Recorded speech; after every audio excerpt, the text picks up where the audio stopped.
Thank you very much, Bob. I'm not quite sure whether I'm going to be able to tell you about the scale of the problem, but what I hope I'll be able to tell you is something about some of the work that's being done by the Church Buildings Council, looking at the scale of the problem and looking at ways of trying to help. I should say now that the views that I'm expressing are mine and not necessarily those of the Cathedrals and Church Buildings Division of the Archbishop's Council or of the Church Commissioners, and there are representatives of the Commission in the audience who can certainly address some of the issues better than I can. I also should like to thank staff at the Church Buildings Council and the Secretary Advisory Committee, Dr. Joseph Elders, Jonathan Goodchild, and Dr. Geoffrey West, as well as Dr. Matthew Godfrey from the Heritage Trust of Lincolnshire, for the help that they've given me in the preparation of this paper. Today is an opportunity to think seriously about our medieval church heritage, indeed, I hope the whole heritage of the church, because looking simply at medieval churches is rather difficult. Many medieval churches have extremely good work in them from later periods, and that shouldn't be forgotten. I'm not so sure where piety will take us as we consider today the issues of maintenance, conservation, and use, all essential to the future life of these buildings. The dangers of an overview are great. There are many in this audience who will know specific cases, refuting generalizations. I can only give some impressions drawn from the casework which has passed through the Church Buildings Council over the last 12 years or more, and my own personal interests. The Church Buildings Council is a microcosm of the DACs. Some dioceses refer more to the council than others, and much is being done through regional and local presentations to encourage greater cooperation, with working together is one of the things we feel can really help parishes. The Church of England's estate, as you all well know, comprises some 16,000 churches and 42 cathedrals, by far the largest group of a single building type in the care of any one organisation. And unlike much of the secular heritage of historic buildings, churches and cathedrals are still used primarily for the purpose for which they were built. Unlike English Heritage or the National Trust, whose volunteers do not take primary responsibility for maintenance and repair decisions, church buildings are maintained by volunteers who may be part of the worshipping congregation, or they may be a friends group interested in the building and its future. Now that DACs are able to offer sound professional advice, those on PCCs have much more support and guidance. It is the sharing of knowledge and the experience by all those who value church heritage, which can give confidence and encouragement to parishes. It is important too to understand that volunteers are not necessarily amateurs, but may have valuable specialist knowledge, which they give freely. It is true that most of these volunteers are over 60, but anyone who runs a charity will know that it is the retired population who generously contribute their time and experience. A clerical friend of mine once said, when the question of what will happen when this generation dies, the elderly are always with you. And so far, this has proved to be the case. We owe a huge debt to these dedicated groups of people who often, against the odds, care for the fabric and the contents of churches. But there is no room for complacency. Our churches on the whole are in a tolerable state of health, contrary to some views, but there is no wriggle room for sudden emergencies or major conservation needs. Trevor Cooper's important publication, How Do We Keep Our Parish Churches, published by the Ecclesiological Society in 2004, remains perhaps the best analysis of parish churches. And looking to the future, he recognised that to move on and reach out into local communities, churches required better facilities. This need has been recognised at grassroots, and bread and butter of DACs and the CBC's workload is the installation of kitchens and WCs, often as part of a larger reordering scheme. And this covers both medieval and later churches.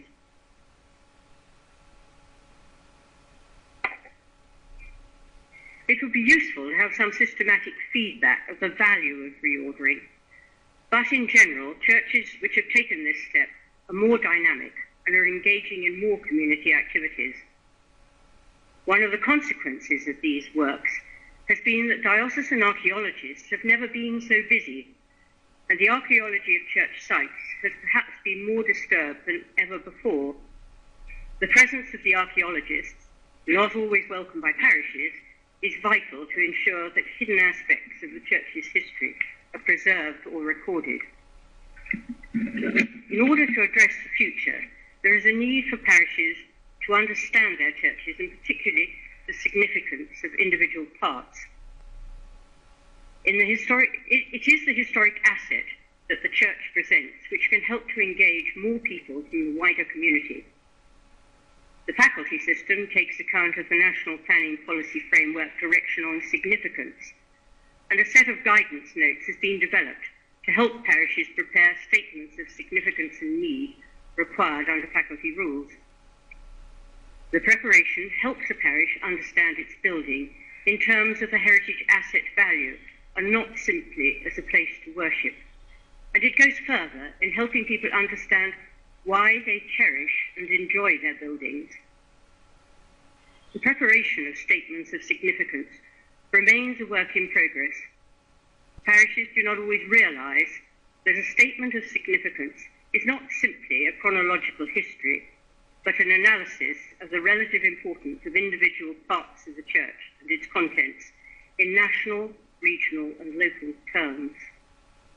More work needs to be done to devise better advice on the preparation and assessment of significance, because a good statement is a valuable document as a planning tool and as an aid to filling in the inevitable grant applications. A church building is frequently the oldest building in a community and needs to be better understood by a wider spectrum of society. The statement of significance can be of value here too. In 2003, Simon Thurley addressed the DAC conference and referred to the virtuous circle. He said, "If people understand their building, they will value it. By valuing it, they will want to look after it. In caring for it, they will help others enjoy it. From enjoyment of the historic environment comes a greater thirst to understand it, and the circle begins again." The continuing use of buildings is essential to securing the future.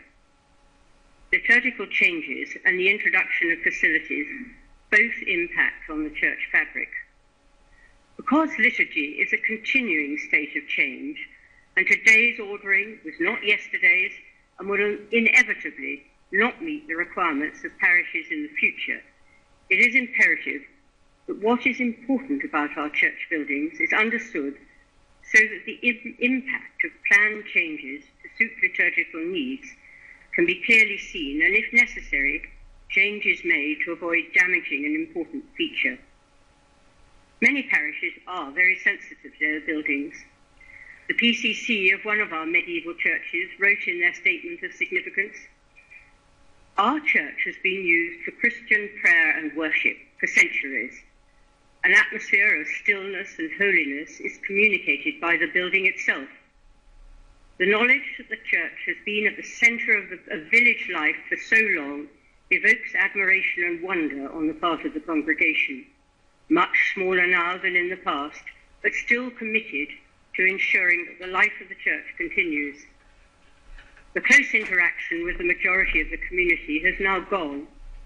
Our shared task is to find new ways of expressing a new closeness to others, but without sacrificing the gifts of tradition in a beautiful church, in a beautiful setting."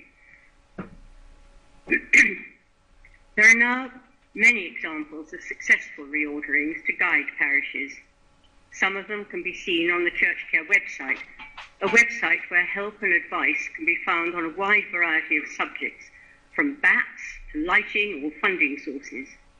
It deserves to be better known by all those involved in the care and use of church buildings. Canon Philippa Boardman, a CBC Council member, whose work at St Paul's Old Ford, admittedly a Victorian church, demonstrates clearly how mission and community use can be combined. She is playing an important part in helping clergy understand how they can combine the mission needs of the parish with wider usage. This approach is more feasible in urban areas. In rural areas, more needs to be done to identify uses and explore opportunities for tourism. A survey of places of worship, undertaken recently by the Heritage Trust of Lincolnshire as part of a larger Buildings at Risk survey for the county, commissioned by English Heritage, has identified patterns of usage, and particularly the importance of open churches as central to the good management and maintenance of these buildings. 100% of the churches in the diocese were visited, although not all internally, and the survey has revealed that around 2% overall are at risk, real risk that is, although the percentage of Grade 1 buildings is not surprisingly higher. Those churches which were open had the benefit of someone visiting twice a day, with the ability to pick up sudden problems, such as lead theft, which has been a particular problem in the county, and put a number of important buildings at risk.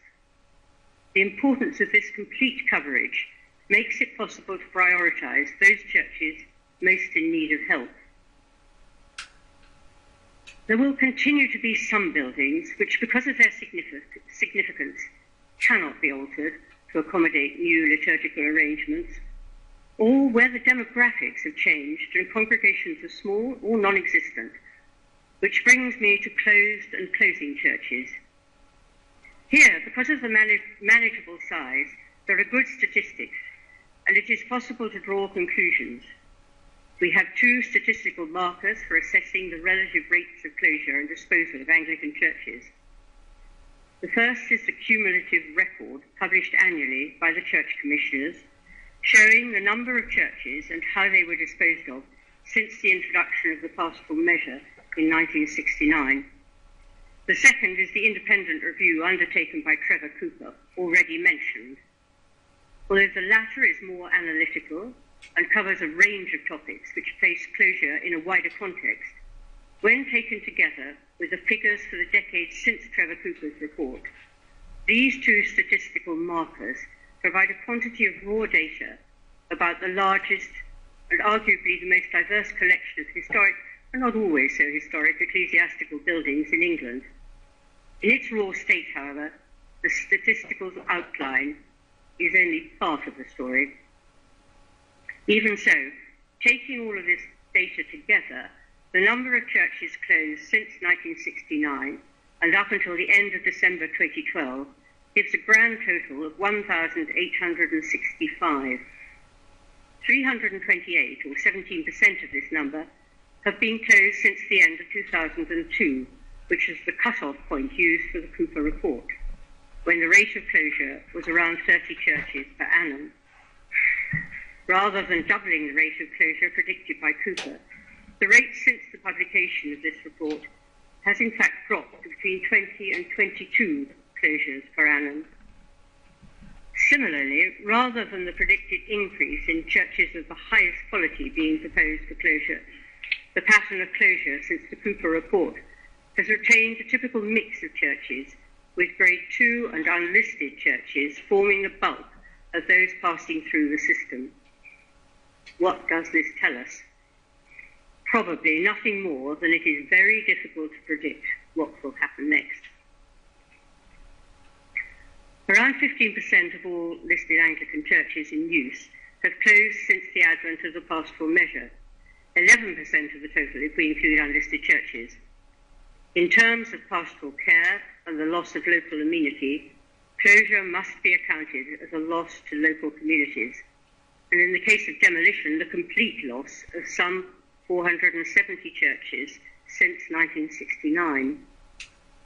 A measure of balance is provided by the fact that over the same period, 540 new churches were built, 64 of which replaced demolished churches, and a further 20 churches that had been closed were restored to use.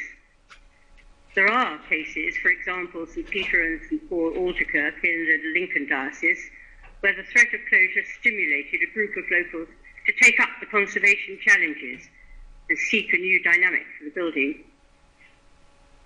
When seen through this wider lens, church closure can also be seen in terms of social and community benefit. For planners, closure represents a loss of amenity, but we can, and indeed should, register those churches preserved through vesting and preservation trusts, including the Churches Conservation Trust, as providing a social and community benefit in that all vested churches are repaired, maintained, and open to the public. Crispin Truman will be speaking about the CCT later, but if we are to count vesting as a benefit, the same must be true of church sites passed to local authorities, housing associations, as well as the over 1,000 churches that have been converted to alternative uses, of which in excess of 600 have been converted to a variety of social and community uses, including worship by other Christian bodies, use for school or private chapels, civic, cultural or community uses, and a variety of educational or arts and crafts uses, all maintained as monuments in a landscape, often in private estates. And yet, such beneficial aspects of church closure stand in contrast to a common perception of closed churches as country cottages complete with conservatories and the paraphernalia of rural life. Some churches have indeed been disposed of to residential use, some 283 of them, but not all have become country cottages. Some have become student flats, others sheltered housing, others provide inner-city accommodation, still others starter homes or live-work accommodation. All this sounds very positive. Less encouraging is the fact that 95 churches closed in recent years have yet to find suitable uses. No doubt in time the reasons for this will become clear, but it would be idle to discount the effects of recession. Certainly the number of requests for advice on plans for the alteration or conversion of closed churches in recent years has dropped in comparison to previous decades. Though we might just be justified in pointing the finger at financial pressures, we should not overlook the effect of local circumstances. As Trevor Cooper observed, some churches are in the wrong place. Others are on restricted sites. Still others find themselves in towns and villages that already have all the halls and community spaces they need. 7 of the 95 churches currently looking for suitable uses are landlocked. Some are of outstanding interest, and while we may say that such churches should simply be vested without delay, the measure, and the government, requires that vested churches are accessible to the public, and it is the lack of access which is the sticking point.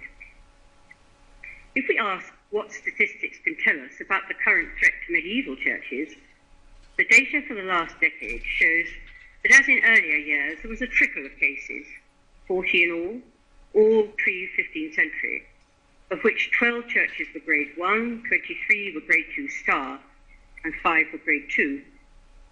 With the exception of the dioceses of Hereford, St Albans and York, which had 6, 3 and 2 cases respectively, the remainder were spread across the diocese at 1 apiece. But even here there is a need for caution, for while the setting of medieval piety is seen through a glass darkly, where the glass survives, what constitutes a medieval church is not always clear. The grade 1 church of St Peter's, Dalesford in Gloucestershire is a case in point. In the Church Commissioner's computerised list of public consultation documents, or schemes, the church is listed as 19th century. In one important respect, this is a correct statement, for Dalesford is a high Victorian tour de force from the hand of John Loughborough Pearson, who restored the church between 1856 and 1863, a church that had already been heavily restored by Warren Hastings in 1816. What remained of the medieval building after Hastings' intervention is unclear, but in planning his restoration, Pearson sought to preserve the remaining fabric of a church that took its origins from one recorded in the Domesday Book. A similar story might be told of St Andrew's Church at Weaverthorpe, restored by George Edmund Street for Sir Tappan Sykes. Although referred for advice in 2010 but subsequently withdrawn, had it appeared on the Commissioner's list of schemes, it would doubtless have been described as pre-15th century. And yet, rather than a medieval church restored in the 19th century, research revealed that the church was painstakingly reconstructed by Street, who also furnished it with what he considered a medieval church should have, complete with a dash of historicism to imply the passage of time from late medieval to modern times. Though the architectural setting for the Anglican liturgy created by Pearson and Street is a 19th century perception of the medieval church as an expression of piety, the language of ecclesiastical architecture, even 20th century churches, is unmistakable. A church is a church, whether in use or closed. As the first option for a closed church is alternative use, it is worth noting that all that the church requires is that a suitable use is found. That, in essence, is what is required by the secular planning system, into which control of a closed church will ultimately pass. Despite remarkable changes in planning law, policy and perception since 1969, the advent of the National Planning Policy Framework has radically changed the way historic assets are assessed and managed.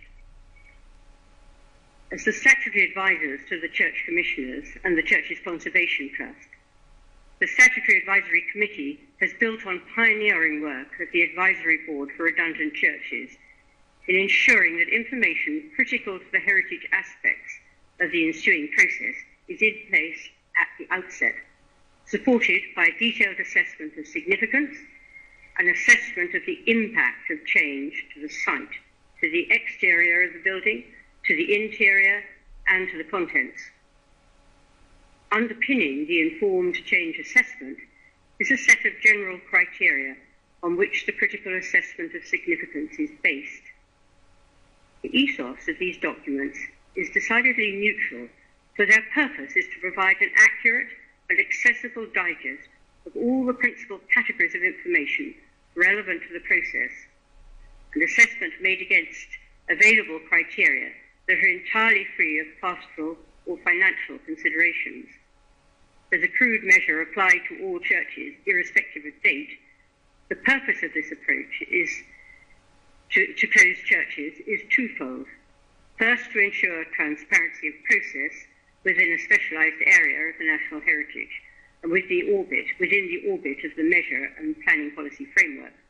And secondly, to ensure that the ecclesiastical heritage of whatever age is recognised and, where appropriate and possible, preserved by whatever means are available. There are still areas of concern, particularly relating to monuments, where the solutions, mainly because of current legislation, do not always provide the best environment, as I am sure Sally Baden will demonstrate later today. Within the CBC, there is a strong desire to keep churches in use. A project now known as Open and Sustainable Churches is currently working to encourage wider, more imaginative and more strategic use of churches. The aim is to give PCCs the tools to enable them to find the right legal and funding models to develop their church. In addition to the primary role of worship, consideration can be given to introducing community activities, cultural events, or commercial activities. There is now greater flexibility in the system to allow shared use of buildings, ranging from sole use for mission and worship with enhanced facilities, to mainly community or other use with occasional worship. This is a big change from the previous situation.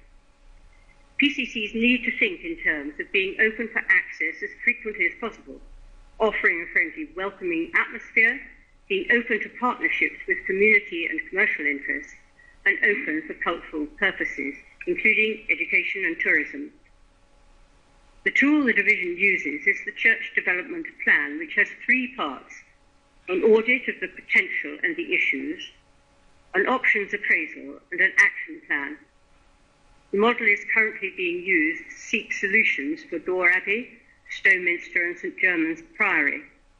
At St Germans, which was teetering on the brink of closure, the CBC has helped to form a managing trust to harness local support and energy and make applications to the Heritage Lottery Fund and others. A real turnaround for the church, where the future begins to look positive. The methodologies for creating church development plans and conservation management plans have been offered to the Greater Churches Network, of which there are 30 in the network, and the Council is looking to build a major churches network, probably of 200 to 300 churches, which staff would also hope to support. These tools, backed up by case studies, are available on the Church Care website, and it is hoped that dioceses will start to use them to help struggling congregations.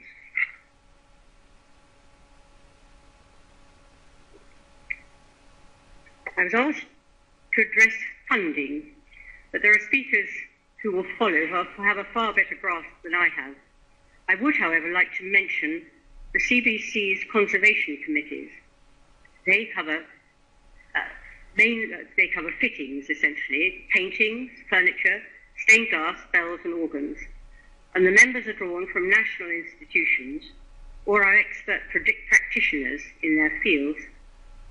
The committees distribute funds from the Anglican Parish Churches Fund, a new fund formed from the amalgamation of a number of bequests received over previous years by the Church Buildings Council and the Council for the Care of Churches.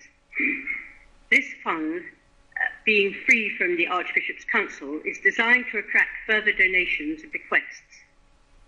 The monies distributed are not great, but it is a valuable seed corn and advice, and comes with advice from expert members. This advice is free, which of course is very valuable. The CBC also recommends applications to the Wolfson Foundation for fabric repairs to churches. These usually range from £1,000 to £10,000. In looking to find new sources of funding, an equivalent of the Architectural Heritage Fund for ecclesiastical buildings could provide much needed funds for feasibility studies and the like.